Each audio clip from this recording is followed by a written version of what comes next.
বিশ্বনাথৰ বালিচাঙত মুখ্যমন্ত্ৰী ডক্টৰ হিমন্ত বিশ্ব শৰ্মাৰ উপচা দিন পালন।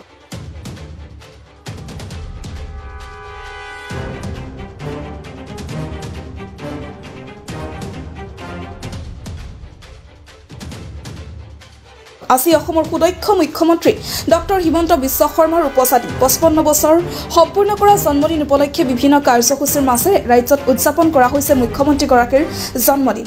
ইতিমধ্যে ভাৰতীয় জনতা পাৰ্টিৰ ৰাজ্যিক সমিতিয়ে মুখ্যমন্ত্ৰীগৰাকীৰ উপচা দিনটো উদযাপন কৰাৰ নিৰ্দেশনা দিছে। সেই মৰ্মে সাকুমঠা মণ্ডল বিজেপিয়ে উদযাপন কৰিছে মুখ্যমন্ত্ৰীগৰাকীৰ 55 সংখ্যক জন্মদিন। সেই উপলক্ষে আজি সাকুমঠা মণ্ডল বিজেপিৰ বিষয়ববীয়া কাৰ্যকৰ্তাসকলে বালিচাং আদৰ্শ চিকিৎসালয়ত উপস্থিত হৈ বিতৰণ কৰে ফল-মূল। বালিচাং আদৰ্শ চিকিৎসালয় চিকিৎসা বিষয়া ডাক্তৰ ৰঞ্জিত কুমাৰ দাসৰ উপস্থিতিত ৰোগীসকলৰ স্বাস্থ্যৰ বুজ লোৱাৰ উপৰি ফল-মূল বিতৰণ কৰে দলৰ কাৰ্যকৰ্তাসকলে।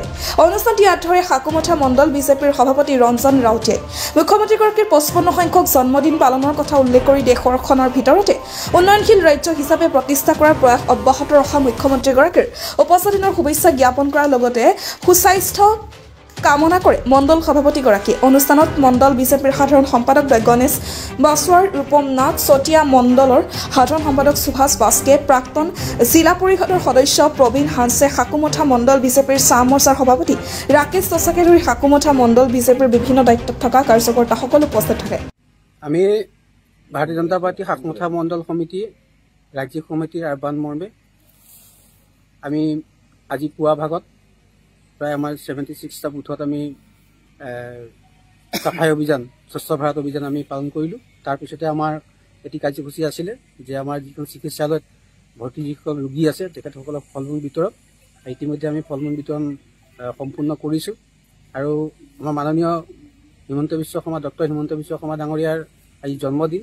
তেখেতৰ 1969 চনত তেখেতৰ জন্ম হৈছিল। আজি 55 বছৰত তেখেতৰ ভৰি দিছে। আৰু এই 55 বছৰ ভৰি দিয়াত আমাৰ ভাৰতীয় জনতা পাৰ্টিৰ ৰাজ্যিক সমিতিয়ে তেখেতৰ যি সুদক্ষ, যি চৰকাৰৰ যি পৰিচালনা কৰে সুদক্ষ যি ব্যক্তি এজন, আৰু তেখেতৰ এই ব্যক্তিত্বৰ ওপৰত ভিত্তি কৰিয়ে আমাৰ ৰাজ্যিক সমিতিয়ে বিভিন্ন কাৰ্যসূচী দিছে। তাৰে আমাৰ স্বচ্ছ ভাৰত সমাপ্ত হ'ল। এতিয়া চিকিৎসালয়ত আমি ইতিমধ্যে ফল-মূল বিতৰণ কৰিলোঁ আৰু তেখেতৰ সুস্বাস্থ্য আমি কামনা কৰিছোঁ। তেখেতৰ যি চিন্তাধাৰা যে ভাৰতবৰ্ষৰ 5খন ৰাজ্যৰ ভিতৰত অসমক এখন শ্ৰেষ্ঠ ৰাজ্য হিচাপে গঠন কৰাৰ যি পৰিকল্পনা, এই পৰিকল্পনাত যাতে আমি সকলো ৰাইজে আমি সহভাগী হ'ব পাৰোঁ, তেখেতক আশীৰ্বাদ দিওঁ। তেখেতৰ সুস্বাস্থ্য আমি কামনা কৰিব লাগিব, যিহেতু তেখেতৰ চিন্তাধাৰা আজি অসমখন বহুত আগুৱাই গৈছে, আগতকৈ বহুত আজি উন্নত পথত গৈছে।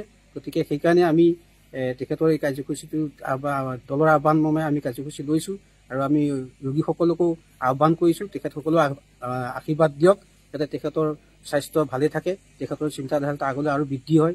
এনেধৰণৰ আমাৰ আশীৰ্বাদ তেখেতক দিবৰ কাৰণে আমি ৰোগীসকলকো আৰু সাধাৰণ ৰাইজকো আমি আহ্বান জনাইছোঁ। আৰু আজি এই বালিচাং যিটো আমাৰ আদৰ্শ চিকিৎসালয়ত আমাৰ যি ফল-মূল বিতৰণ কাৰ্যসূচী ইতিমধ্যে সমাপ্ত কৰিছোঁ। ধন্যবাদ। মাননীয় আমাৰ মুখ্যমন্ত্ৰী মহোদয় শ্ৰী ডক্টৰ হিমন্ত বিশ্ব শৰ্মা দেৱৰ আজি জন্মদিন। আমি মণ্ডল বিজেপি, সাকুমঠা মণ্ডল বিজেপিৰ তৰফৰ পৰা কৰ্মকৰ্তা সকলোৱে মিলি আজি ফল-মূল বিতৰণ কৰিলোঁ ইয়াত আমাৰ যিসকল ৰোগী আৰু গৰ্ভৱতী মহিলা।